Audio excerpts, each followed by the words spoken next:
வணக்கம். வேந்தரின் உச்சிவலை பகல் செய்திகளுக்காக கௌரி. பிரீதா. முதலில் தலைப்புச் செய்திகள். அங்கீகாரம் இல்லாத வீட்டு மனைகளை வரையறை செய்ய நடவடிக்கை. புதிய அரசாணைகளை வெளியிட்டது தமிழக அரசு. மருத்துவ மேல் படிப்பில் 50% ஒதுக்கீடு ரத்து வழக்கு நாளை தீர்ப்பு என அறிவிப்பு.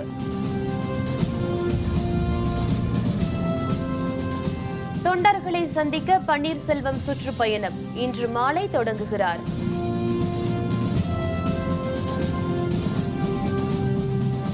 வங்கிகளில் வாரா கடன்களை வசூலிக்க அவசர சட்டம் குடியரசுத் தலைவர் ஒப்புதல்.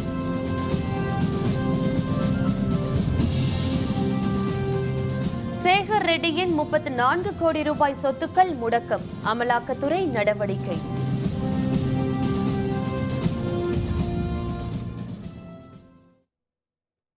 அங்கீகரிக்கப்படாத வீட்டு மனைகளை ஒழுங்குபடுத்த புதிய விதிகளை தமிழக அரசு வெளியிட்டுள்ளது. வீட்டு வசதி வாரிய செயலர் மற்றும் ஊரக வளர்ச்சித்துறை சார்பில் வெளியிடப்பட்ட இதற்கான அரசாணைகள் சென்னை உயர்நீதிமன்றத்தில் இன்று தாக்கல் செய்யப்பட்டது. விளை நிலங்கள் வீட்டு மனைகளாக பத்திரப்பதிவு செய்யப்படுவதை தடுக்க கோரி சென்னை உயர்நீதிமன்றத்தில் பொதுநல வழக்கு தாக்கல் செய்யப்பட்டது. இதனையடுத்து விளை நிலங்கள் வீட்டு மனைகளாக மாற்றப்படுவதை தடுக்கும் வகையில் அரசு நடவடிக்கை எடுத்தால் மட்டுமே பத்திரப்பதிவுக்கு அனுமதி வழங்கப்படும் என உயர்நீதிமன்றம் தெரிவித்தது. இது தொடர்பாக தலைமை நீதிபதி இந்திரா பானர்ஜி, நீதிபதி எம் சுந்தர் ஆகியோர் கொண்ட அமர்வு முன்பு நேற்று நடைபெற்ற விசாரணையில் விளை நிலங்களை வீட்டு நிலங்களாக மாற்றுவதை தடுக்கும் புதிய வழிமுறைக்கு அமைச்சரவை ஒப்புதல் அளித்துவிட்டதாக அரசு சார்பில் தெரிவிக்கப்பட்டது.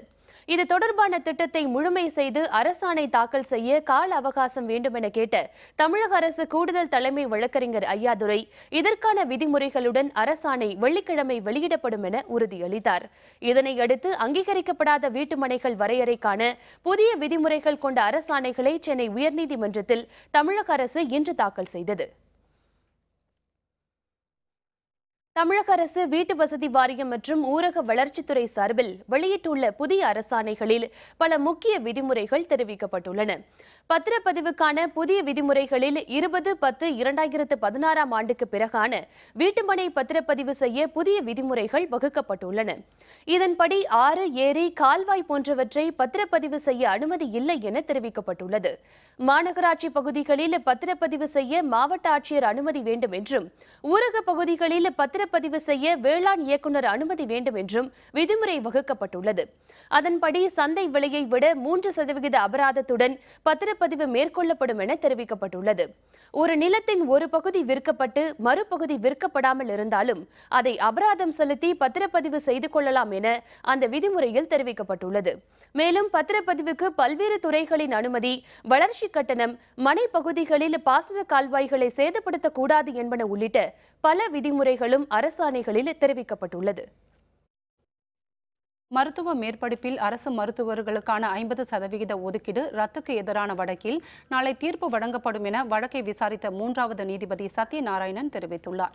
அரசு மருத்துவர்களுக்கு MD, MS போன்ற மருத்துவ மேற்படிப்புகளில் 50% இட ஒதுக்கீடு வழங்கும் வகையில் தமிழக அரசு சலுகை மதிப்பெண்களை வழங்கி வந்தது. இது தொடர்பான வழக்கில் சென்னை உயர்நீதிமன்ற தனி நீதிபதி பிறப்பித்த உத்தரவில் இந்திய மருத்துவ கவுன்சிலின் புதிய விதிகளை பின்பற்றுமாறு தெரிவித்திருந்தார். இதன்படி அரசு மருத்துவர்களுக்கு வழங்கப்பட்ட இட ஒதுக்கீடு ரத்தானது. இதனிடையே 50% இட ஒதுக்கீட்டை மீண்டும் வழங்க உத்தரவிடக் கோரி அரசு மருத்துவர்கள் சார்பில் சென்னை உயர்நீதிமன்றத்தில் மனு தாக்கல் செய்யப்பட்டது. தமிழக அரசு சார்பிலும் மேல்முறையீடு மனு தாக்கல் செய்யப்பட்டது. இந்த மனுக்களை நீதிபதிகள் சசிதரன், MS சுப்பிரமணியம் கொண்ட அமர்வு விசாரித்தது. இதில் இட ஒதுக்கீட்டை ரத்து செய்தது செல்லாது என நீதிபதி சசிதரன் கருத்து தெரிவித்திருந்தார். இந்திய மருத்துவ கவுன்சிலின் நடைமுறையை பின்பற்ற வேண்டும் என கருத்து தெரிவித்த மற்றொரு நீதிபதி SM சுப்பிரமணியன் தனி நீதிபதி பிறப்பித்த உத்தரவுக்கு எதிரான மனுக்களை தள்ளுபடி செய்தார். இரு நீதிபதிகள் மாறுபட்ட கருத்தை தெரிவித்ததால் இந்த வழக்கு தலைமை நீதிபதிக்கு பரிந்துரை செய்யப்பட்டது. இந்த வழக்கை விசாரிக்க நீதிபதி சத்யநாராயணன் 3வது நீதிபதியாக நியமிக்கப்பட்டார். நேற்று அவர் விசாரணை நடத்திய நிலையில் இன்றும் மீண்டும் விசாரணை நடைபெற்றது. இந்திய மருத்துவ கவுன்சில் விதிமுறைகளுக்கு எதிராக ஏன் முன்பே வழக்கு தொடுக்கவில்லை என்று கேள்வி எழுப்பிய நீதிபதி தீர்ப்பை நாளைக்கு ஒத்திவைத்தார்.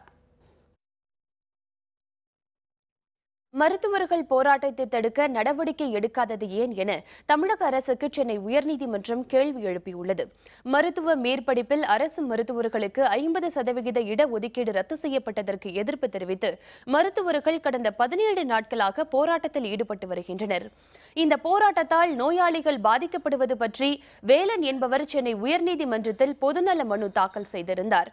இந்த மனு மீதான விசாரணை நீதிபதிகள் கிருபாகரன் மற்றும் பார்த்திபன் முன்னிலையில் இன்று நடைபெற்றது. இந்த விசாரணையின் பொழுது மருத்துவர்கள் வேலை நிறுத்தத்தால் நோயாளிகள் பாதிக்கப்பட்டுள்ளதாக தெரிவித்த நீதிபதிகள் மருத்துவர்கள் போராட்டத்தை முடிவுக்கு கொண்டுவர அரசு எடுத்த நடவடிக்கை என்ன என கேள்வி எழுப்பினர். மேலும் இதுபற்றி மக்கள் நல்வாழ்வுத்துறை செயலர் இன்று பிற்பகல் நேரில் ஆஜராகி விளக்கம் அளிக்க வேண்டும் என நீதிபதிகள் உத்தரவிட்டனர். முன்னாள் முதல்வர் பன்னீர்செல்வம் அதிமுக புரட்சி தலைவி அம்மா அணியின் நிர்வாகிகளையும் தொண்டர்களையும் சந்திப்பதற்காக காஞ்சிபுரத்திலிருந்து இன்று மாலை தனது சுற்றுப்பயணத்தை தொடங்க உள்ளார். அதிமுகவின் இரு அணிகள் இணைப்பு முயற்சிக்கான பேச்சுவார்த்தையை தொடங்குவதில் தொடர்ந்து இழுபறி நீடித்து வருகிறது. பன்னீர்செல்வம் அணி விதிக்கும் நிபந்தனையை எடப்பாடி பழனிசாமி அணியினர் ஏற்கவில்லை. அதே சமயம் நிபந்தனை எதுவும் இன்றி பேச வந்தால் பேச்சுவார்த்தை நடத்த தயாராக உள்ளதாக பழனிசாமி அணியினர் கூறினர். இந்த சூழ்நிலையில் இரு அணிகளும் தங்கள் பலத்தை நிரூபிக்கும் வகையில் பல்வேறு நடவடிக்கைகளில் ஈடுபட்டு வருகின்றனர். இதன் ஒரு பகுதியாக முன்னாள் முதல்வர் பன்னீர்செல்வம் இன்று தமிழகம் முழுவதும் சுற்றுப்பயணம் மேற்கொண்டு கட்சி தொண்டர்களை சந்தித்துள்ளார். ஜெயலலிதா மரணத்திற்கு நீதி கேட்டு சுற்றுப்பயணம் மேற்கொள்ளப் போவதாக ஏற்கனவே பன்னீர்செல்வம் அறிவித்திருந்தார். இந்நிலையில் சென்னை கொட்டிவாக்கத்தில் உள்ள YMCA திடலிலிருந்து தனது சுற்றுப்பயணத்தை இன்று மாலை அவர் தொடங்க உள்ளார். இந்த சுற்றுப்பயணத்தில் இரு அணி இணைப்பு பற்றி கட்சி நிர்வாகிகள் மற்றும் தொண்டர்களிடம் அவர் கருத்து கேட்க உள்ளார். மேலும் புரட்சி தலைவி அம்மா அணியை பலப்படுத்தும் வகையில் ஒவ்வொரு மாவட்டத்திலும் நிர்வாகிகள் தொண்டர்களையும் பன்னீர்செல்வம் சந்தித்து பேச உள்ளார். முன்னாள் முதல்வர் பன்னீர்செல்வம் சுற்றுப்பயணம் தொடங்க உள்ள நிலையில் அதற்கு போட்டி போல முதல்வர் பழனிசாமியும் சுற்றுப்பயணம் மேற்கொண்டுள்ளார். மதுரையில் இன்று நலத்திட்ட உதவிகள் வழங்கும் விழாவில் முதல்வர் பழனிசாமி பங்கேற்றார். தமிழகத்தில் மக்களுக்கு நலத்திட்ட உதவிகள் வழங்கும் விழாவை அனைத்து நகரங்களில் நடத்த முதல்வர் பழனிசாமி திட்டமிட்டுள்ளார். முதல்வர் பழனிசாமி சில நாட்களுக்கு முன் சேலம், திருச்சியில் நடைபெற்ற நலத்திட்ட உதவிகள் வழங்கும் விழாவில் பங்கேற்றார். இதேபோன்று இன்று காலை மதுரை செல்ல உள்ளார். மதுரையில் நடைபெற உள்ள இளைஞர்கள் பெருவிழாவில் அவர் கலந்து கொள்கிறார்.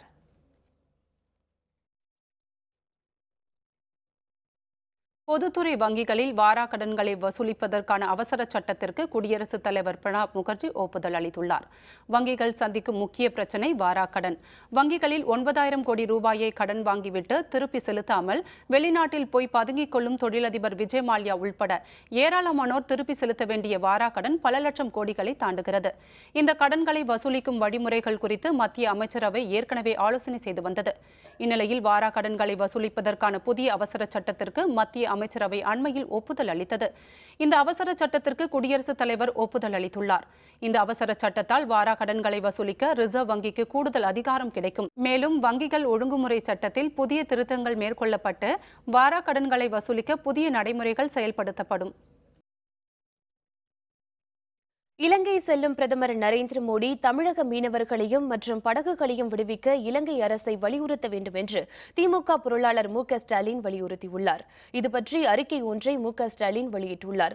தமிழக மீனவர்களின் பிரச்சினைகளுக்கு தீர்வு காண மாநில அரசு கடிதம் எழுதுவதோடு நிறுத்திக் கொள்கிறது என்று குறிப்பிட்டுள்ள மு.க. ஸ்டாலின், மீனவர்கள் தாக்கப்படுவது தொடர்பாக இலங்கை அரசுடன் பேச்சுவார்த்தை நடைபெற்று வரும் நிலையில் இலங்கை ராணுவத்தால் மீனவர்கள் தாக்கப்படுவதும் படகுகள் பறிமுதல் செய்வதும் மீனவர்கள் கைது செய்யப்படுவதும் தொடர்ந்து கொண்டுதான் இருக்கிறது என்று குறிப்பிட்டுள்ளார். இலங்கை வடக்கு மாகாண மீனவர்கள் அனுமதித்தால் மட்டுமே இந்திய மீனவர்கள் படகுகளை விடுவிக்க முடியும் என அந்நாட்டின் மீன்வளத்துறை அமைச்சர் மஹிந்த அமரவீரா அந்நாட்டு மக்களவையில் குறிப்பிட்டதை சுட்டிக்காட்டியுள்ள மு.க. ஸ்டாலின், இலங்கையில் நடைபெறும் புத்த பூர்ணிமா விழாவில் பங்கேற்க செல்லும் இந்திய பிரதமர் நரேந்திர மோடி மீனவர்கள் பிரச்சினைக்கு நல்ல தீர்வு காண நடவடிக்கை எடுக்க வேண்டும் என்று வலியுறுத்தியுள்ளார். மேலும் இலங்கை சிறையில் உள்ள 5 தமிழக மீனவர்களையும் இலங்கை அரசு பறிமுதல் செய்த 134 படகுகளையும் உடனடியாக விடுவிக்க பிரதமர் நரேந்திர மோடி இலங்கை அரசை வலியுறுத்த வேண்டும் என்று ஸ்டாலின் குறிப்பிட்டுள்ளார். சட்டவிரோத பண பரிமாற்ற வழக்கில் கைதாக்கி சிறையில் உள்ள மணல் குவாரி ஒப்பந்ததாரர் சேகர் ரெட்டியின் 34 கோடி ரூபாய் மதிப்பிலான சொத்துக்களை அமலாக்கத்துறையினர் முடக்கியுள்ளனர்.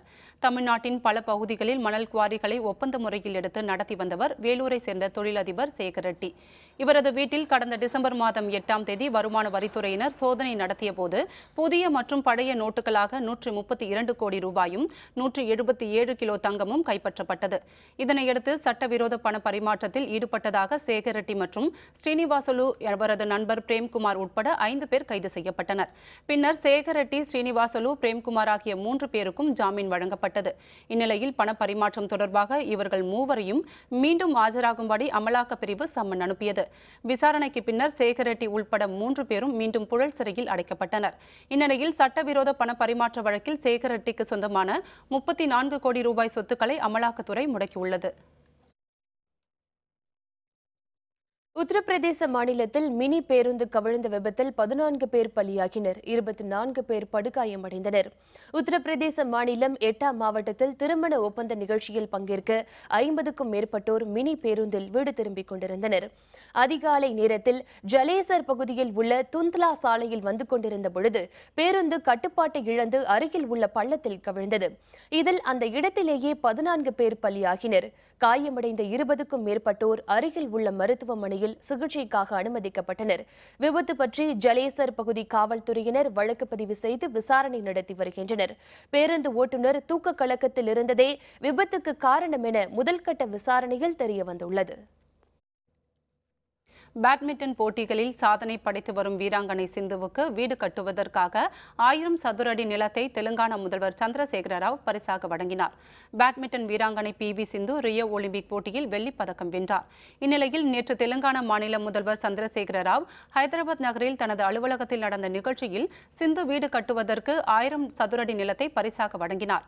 அப்போது சிந்து தனது குடும்பத்தினருடன் வந்திருந்து நிலத்திற்கான ஆவணத்தை நேரில் பெற்றுக்கொண்டார். சென்னை விழுப்புரத்தில் வணிகர் நாள் மாநாடு, திரளான வணிகர்கள் பங்கேற்பு. விவரம் விளம்பர இடைவேளைக்கு பிறகு.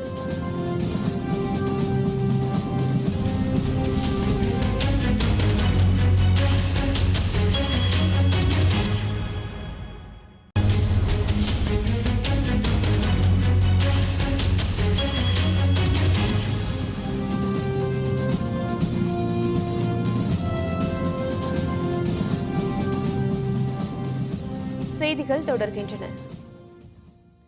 அந்நிய ஆதிக்கத்திற்கு எதிரான மாநாடாக வணிகர் நாள் மாநாடு நடைபெறும் என வணிகர் சங்க பேரவைத் தலைவர் வெள்ளையன் தெரிவித்துள்ளார். தமிழகத்தில் ஆண்டுதோறும் மே மாதம் 5ஆம் தேதி வணிகர் நாள் விழாவும் மாநாடும் நடத்தப்பட்டு வருகிறது. அதன்படி தமிழ்நாடு வணிகர் சங்க பேரவை சார்பில் சென்னை தீவுத்திடலில் வணிகர் உரிமை பிரகடன மாநாடு இன்று நடைபெற்று வருகிறது.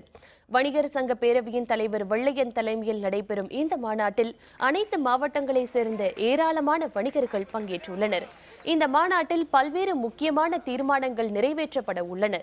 மாநாட்டுக்கு முன்பு செய்தியாளர்களுடன் பேசிய வெள்ளையன், அந்நிய நிறுவனங்களின் ஆதிக்கத்துக்கு எதிராக மத்திய மாநில அரசுகள் நடவடிக்கை எடுக்க வேண்டும் என்று கேட்டுக்கொண்டார். இந்த மாநாட்டில் நாங்கள் நிறைவேற்றுகிற அனைத்து தீர்மானங்களும் அந்நிய ஆதிக்கத்துக்கு எதிரான தீர்மானங்களாகத்தான் இருக்கும். எங்களை பொறுத்தளவில் மத்திய மாநில அரசுகளுக்கு அவர்களின் கடமையை சுட்டி காட்டுகிறோம். மத்திய மாநில ஆட்சியாளர்கள் அந்நிய ஆதிக்கத்தை எதிர்க்க துணிய வேண்டும். கண்டுகொள்ளாமல் வேடிக்கை பார்க்கிற எதிர்க்கட்சிகளும் இந்த வகையில் மத்திய அரசுக்கு அழுத்தம் கொடுக்க வேண்டும். விழுப்புரம் மாவட்டத்தில் 34வது வணிகர் நாளை முன்னிட்டு நடைபெற்ற வணிகர் வளர்ச்சி மாநாட்டில் ஆயிரக்கணக்கான வணிகர்கள் பங்கேற்றனர். விழுப்புரம் மாவட்டத்தில் இந்திய வணிக வளர்ச்சி மாநாடு தமிழக வணிகர்கள் சங்க பேரமைப்பின் தலைவர் விக்ரமராஜா தலைமையில் நடைபெற்றது. இந்த மாநாட்டில் அகில இந்திய வணிகர்கள் சம்மேளனத்தின் தலைவர் பார்ட்டியா மற்றும் பொதுச் செயலர் பிரவீன் கண்டேல்வால் சிறப்பு விருந்தினர்களாக கலந்து கொண்டு குத்துவிளக்கு ஏற்றி துவங்கி வைத்தனர். மாநாட்டில் தமிழகம் முழுவதிலும் இருந்து ஆயிரக்கணக்கான வணிகர்கள் கலந்து கொண்டனர். மருத்துவ படிப்புக்கான பொது நுழைவுத் தேர்விலிருந்து தமிழக மாணவர்களுக்கு விலக்கு அளிக்க வேண்டும் என உயர்நீதிமன்ற ஓய்வு பெற்ற நீதிபதி அரி பரந்தாமன் வலியுறுத்தினார். நீட் எனப்படும் மருத்துவ படிப்புக்கான பொது நுழைவுத் தேர்வுக்கு எதிர்ப்பு தெரிவித்து கல்வி உரிமை பாதுகாப்பு கூட்டமைப்பு சார்பில் வள்ளுவர் கோட்டம் அருகே ஆர்ப்பாட்டம் நடைபெற்றது. இதில் சென்னை உயர்நீதிமன்றத்தின் ஓய்வு பெற்ற நீதிபதி அரி பரந்தாமன், திமுக நாடாளுமன்ற உறுப்பினர் RS பாரதி, தமிழக வாழ்வுரிமை கட்சித் தலைவர் வேல்முருகன், செல்வ பெருந்தகை உள்பட ஏராளமான கலந்து கொண்டனர். இதில் பேசிய ஓய்வு பெற்ற நீதிபதி அரி பரந்தாமன், தமிழக சட்டப்பேரவையில் நீட் தேர்வுக்கு விலக்கு அளிக்க கோரி நிறைவேற்றப்பட்ட தீர்மானத்திற்கு குடியரசுத் தலைவர் உடனடியாக ஒப்புதல் வழங்க வேண்டும் என வலியுறுத்தினார். நீட்டை துரத்தும் வரை நாம் தொடர்ந்த இந்த போராட்டம் இருக்கத்தான் செய்யும். மாநிலத்தில் இருக்கக்கூடிய மக்களின் முடிவின்படிதான் தேர்வு இருக்க வேண்டும். யார் MBBSல எப்படி சேரணும், MDல எப்படி சேரணும் தமிழ்நாட்டு மக்கள் முடிவு பண்ணும். அதில் மத்திய அரசு தலையிடுவதில் நியாயம் இல்லை. அதற்காகத்தான் இந்த போராட்டம். சிவகங்கை மாவட்டம் அருகே மாடுகளுக்கு புல்லறுக்க சென்ற சகோதரர்கள் இருவர் போர்வெல் குட்டையில் தவறி விழுந்து பலியாகினர். சிவகங்கை மாவட்டம் கூட்டுறவுப்பட்டி கிராமத்தை சேர்ந்தவர்கள் செல்வம், பாண்டிமீனா தம்பதியர். நேற்று மாலை பாண்டிமீனா தனது மகள்கள் இலக்கியா, ஹேமலதா ஆகியோருடன் அருகில் உள்ள மாந்தோப்பிற்கு புல்லறுக்க சென்றுள்ளார். அப்போது மாந்தோப்பில் கிடந்த மாம்பழத்தை கழுவுவதற்காக சென்ற இலக்கியா போர்வெல் குட்டையில் தவறி விழுந்த நிலையில் அவரை காப்பாற்ற சென்ற ஹேமலதாவும் தண்ணீரில் மூழ்கினார். நீண்ட நேரமாகியும் வராததால் மகள்களை தேடிய தாய் பாண்டிமீனா குட்டையில் அவர்கள் செருப்புகள் கிடந்ததை கண்டு அதிர்ச்சியடைந்தார். அருகில் இருந்தவர்கள் குட்டையில் மூழ்கிய சகோதரிகளை மீட்டு சிவகங்கை அரசு மருத்துவமனைக்கு கொண்டு சென்றனர். சிறுமிகளை பரிசோதனை செய்த மருத்துவர்கள் இருவரும் ஏற்கனவே இறந்துவிட்டதாக தெரிவித்தனர். இந்த விபத்து குறித்து காவல்துறையினர் வழக்கு பதிவு செய்து விசாரணை நடத்தி வருகின்றனர். வீட்டில் பார்க்கும்போது அந்த பிள்ளைங்க இன்னும் இல்லைங்கிற மறுபடியும் திரும்பி போகல. அந்த பிள்ளைங்க செருப்பு உள்ள அந்த வயலுக்கு பக்கத்தில் செருப்பு கிடக்கும். அந்த தொட்டிக்கில் எப்படி பார்க்க போயிருந்துருக்கு. வயிற்று கால் தறி 2 பிள்ளைங்க விழுந்துச்சு. விழுந்து அவங்க அம்மா போய் அவங்க அம்மா கத்துனோன்னா நாங்கள்லாம் ஓடணும். ஓடி தூக்கி பார்த்தேன். ஒரு பிள்ளைக்கு லேசாக உயிர்ந்த மாதிரி இருந்துச்சு. கொண்டு அள்ளி போட்டு GH கூட்டி போனேன். கூட்டி போய்ட்டு அங்கே போய் பார்த்தோன்னா அவங்க இறந்து போயிட்டாருக்கு. ஏற்கனவே இறந்து போயிச்சுக்குங்க. ஆனால் அந்த சின்ன பிள்ளைய ரெண்டுமே புல் இருக்க போன இடத்துல அந்த தண்ணி தொட்டி இருந்ததில் புல் இருந்ததில் தடுமாறி பார்க்குறோம்னு சொல்லி விழுந்துருச்சிங்க. விழுந்த இடத்துல யாரும் கவனித்து பார்க்கல. அப்புறமா செருப்பு மிதந்ததை வச்சு நாங்கள் பார்த்துட்டு அப்புறம் நான் உள்ளே இறங்கி தூக்கணும். ஒரு பிள்ளைக்கு லேசாக லைட்டாக உசுறு இருந்து மாதிரி இருந்துச்சு. கொஞ்சம் நாடி இதுமாக கொண்டு போனால் தவறி போயிட்டாங்க. 2 பேருமே இறந்து போயிட்டாங்க. கிருஷ்ணகிரி மாவட்டம் ஹொசூர் அருகே வனப்பகுதிக்குள் 25 காட்டு யானைகள் சுற்றி வருவதால் மக்கள் கால்நடைகளை மேய்ப்பதற்கு வனப்பகுதிக்குள் செல்ல வேண்டாம் என வனத்துறை அலுவலர்கள் எச்சரிக்கை விடுத்துள்ளனர்.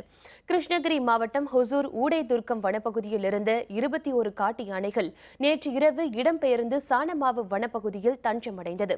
இதேபோல் போடூர் வனப்பகுதியிலும் 4 காட்டு யானைகள் கடந்த 4 நாட்களாக அப்பகுதியில் உள்ள விளைநிலங்களில் பயிர்களை சேதம் செய்து வருகின்றன. இதனால் சாணமாவு, அனுமந்தபுரம், ராமாபுரம் உள்ளிட்ட பல்வேறு கிராம மக்கள் கால்நடைகள் மேய்ப்பதற்கு வனப்பகுதிக்குள் செல்ல வேண்டாம் என வனத்துறை அலுவலர்கள் எச்சரிக்கை விடுத்துள்ளனர். வேலூர் மாவட்டம் அருகே கார் டயர் வெடித்ததால் ஏற்பட்ட விபத்தில் விளம்பர நடிகை அதே இடத்தில் பலியானார். மேலும் 3 காயமடைந்தனர். வேலூர் மாவட்டம் நாட்ராம்பள்ளியை அடுத்த முத்தனப்பள்ளி அருகே இன்று காலை அதிவேகமாக வந்த கார் டயர் வெடித்ததில் ஓட்டுநரின் கட்டுப்பாட்டை இழந்து சாலையோரத்தில் மோதி நின்றது. இந்த விபத்தில் பெங்களூரை சேர்ந்த விளம்பர நடிகை ரீகா சிந்து என்பவர் அதே இடத்தில் பலியானார்.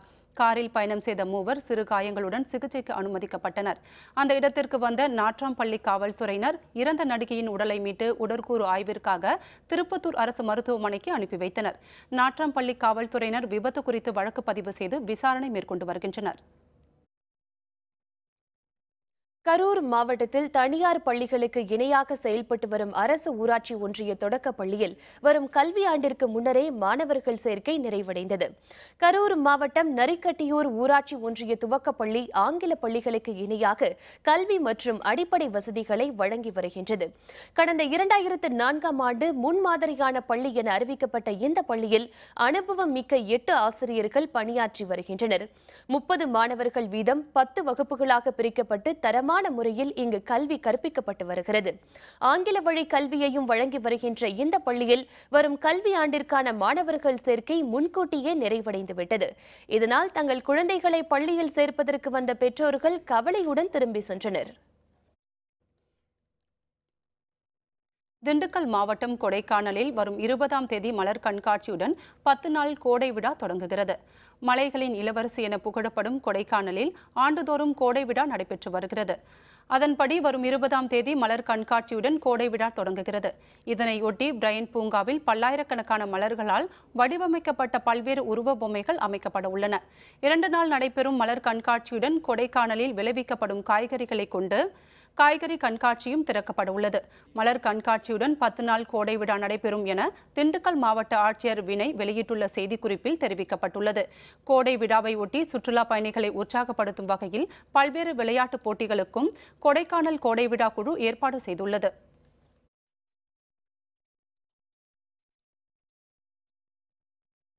சென்னையை அடுத்துள்ள வண்டலூர் உயிரியல் பூங்காவில் நீர் மற்றும் போதிய நிழலின்றி தவிக்கும் உயிரினங்களை பாதுகாக்க வேண்டும் என சுற்றுலா பயணிகள் அரசிடம் கோரிக்கை விடுத்துள்ளனர்.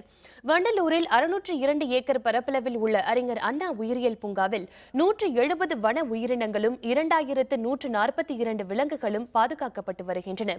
கடந்த ஆண்டு வர்தா புயல் தாக்குதலால் 80% மரங்கள் முறிந்து விழுந்தன. பருவமழை பொய்த்து போனதால் தற்பொழுது தண்ணீருக்கு கடும் தட்டுப்பாடு நிலவுகிறது. இதனால் வண்டலூர் உயிரியல் பூங்காவில் உள்ள நீர் யானை, முதலை உள்ளிட்ட விலங்குகள் போதிய நீர் இல்லாததால் மிகவும் சிரமப்பட்டு வருகின்றன. மரங்கள் முறிந்து விழுந்ததால் ஓய்வெடுக்க நிழல் இல்லாததால் சுற்றுலா பயணிகள் அவதிக்குள்ளாகியுள்ளனர். எனவே புதிய மரங்களை நடவு செய்வதுடன் நீர் தொட்டிகளை அமைத்து வன விலங்குகளை காப்பாற்ற வேண்டும் என சுற்றுலா பயணிகள் அரசுக்கு கோரிக்கை விடுத்துள்ளனர். ஆசிய கண்டத்திலேயே 2வது ஜூவாக இருக்குது நம்ம வண்டலூர் ஜூ. இங்கே வந்து நிறைய விலங்குகள்லாம் பார்த்தோம். இருந்தாலும் வெயில் அதிகமாக இருக்கனால மரங்கள்லாம் கம்மியாக இருக்கனால விலங்குகள்லாம் ஓரளவுக்கு வராமல் இருக்குது. உள்ளே இருக்குது, அந்த ஷெட்டுகளுக்குள்ளே வச்சுருக்காங்க. புலி, சிங்கம் இந்த மாதிரிலாம் பார்த்தோம். வெள்ளை புலி இதுக்கெல்லாம் பார்த்தோம். இன்னும் கொஞ்சம் மரமெல்லாம் இன்னும் கொஞ்சம் நல்லா வச்சுருந்தாங்கன்னா இன்னும் நல்லாயிருக்கும். சிறப்பு. புயல்னால பாதிக்கப்பட்டதுனால மரங்கள்லாம் நிறையா அழிஞ்சிருச்சு. அடுத்து வர்ற காலங்களில் இங்கே வண்டலூர் ஜூவில் உள்ள மரங்கள் எல்லாம் பார்த்திங்கன்னா நல்லா ஒரு பயனுள்ள மரங்களாக நட்டு இந்த விலங்குகள் மற்றும் பறவைகளுக்கு யூஸ்ஃபுல்லாக இருக்க மாதிரி மரங்களை நட்டு மக்களுக்கும் பயனுள்ளதாக இருந்துச்சுன்னா நல்லாயிருக்கும்னு நாங்கள் ஃபீல் பண்ணுறோம். தஞ்சாவூர் அருள்மிகு பெரிய கோவிலில் இன்று நடைபெற்ற தேரோட்ட திருவிழாவை வேளாண் துறை அமைச்சர் துரைக்கண்ணு வடம் பிடித்து இழுத்து துவக்கி வைத்தார்.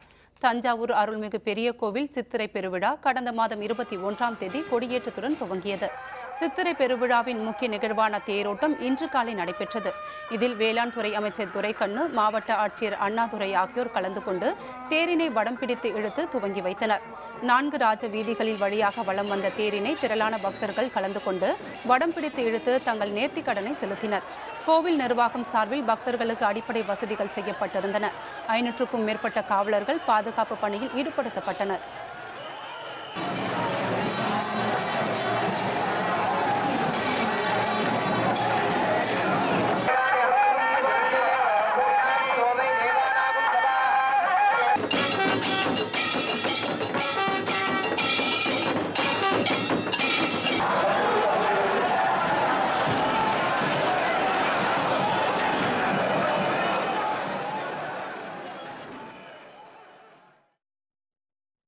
IPL கிரிக்கெட் இன்றைய போட்டி பெங்களூரு பஞ்சாப் மோதல். விவரம் விளம்பர இடைவேளைக்கு பிறகு.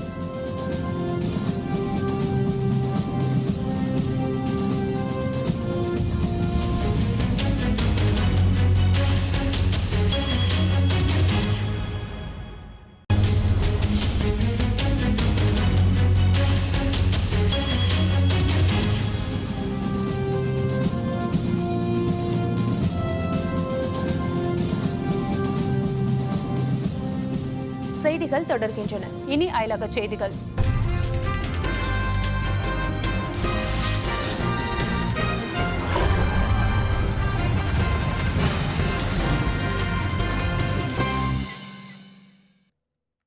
அமெரிக்காவில் புதிய மருத்துவ சேவை திட்டத்திற்கு ஆதரவு வாக்களித்த குடியரசுக் கட்சி பிரதிநிதிக்கு எதிர்ப்பு தெரிவித்து சாண்டா கிளாரிட்டா நகரில் மக்கள் ஆர்ப்பாட்டத்தில் ஈடுபட்டனர். அமெரிக்காவின் புதிய அதிபராக ட்ரம்ப் பதவியேற்றவுடன் முன்னாள் அதிபர் ஒபாமா அறிமுகப்படுத்திய மருத்துவ சேவை திட்டத்திற்கு மாற்றாக புதிய திட்டம் அறிமுகப்படுத்தப்படும் என அறிவித்தார். அதற்கான புதிய சட்ட முன்வரைவு அந்நாட்டின் பிரதிநிதிகள் அவையில் நிறைவேற்றப்பட்டது. இதில் கலந்து கொண்டு வாக்களித்த கலிபோர்னியா குடியரசுக் கட்சி பிரதிநிதி ஸ்டீவ் நைட்டுக்கு எதிர்ப்பு தெரிவித்து சாண்டா கிளாரிட்டா நகரில் உள்ள அவரது அலுவலகம் முன்பு மக்கள் திரண்டனர். ஒபாமா அமல்படுத்திய மருத்துவ சேவை திட்டத்திற்கு எதிராக வாக்களித்ததற்கு ஸ்டீவ் நைட் மன்னிப்பு கேட்க வேண்டும் என முழக்கமிட்டு அவர்கள் ஆர்ப்பாட்டத்தில் ஈடுபட்டனர்.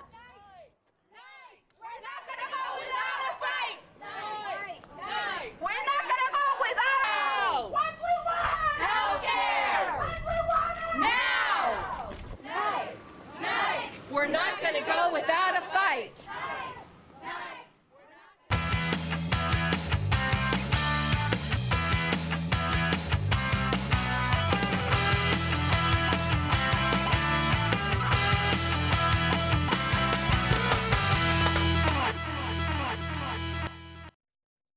பத்தாவது ஐபிஎல் கிரிக்கெட் தொடரின் இன்றைய 43வது லீக் போட்டியில் பெங்களூரு அணி பஞ்சாப் அணியை எதிர்கொள்கிறது.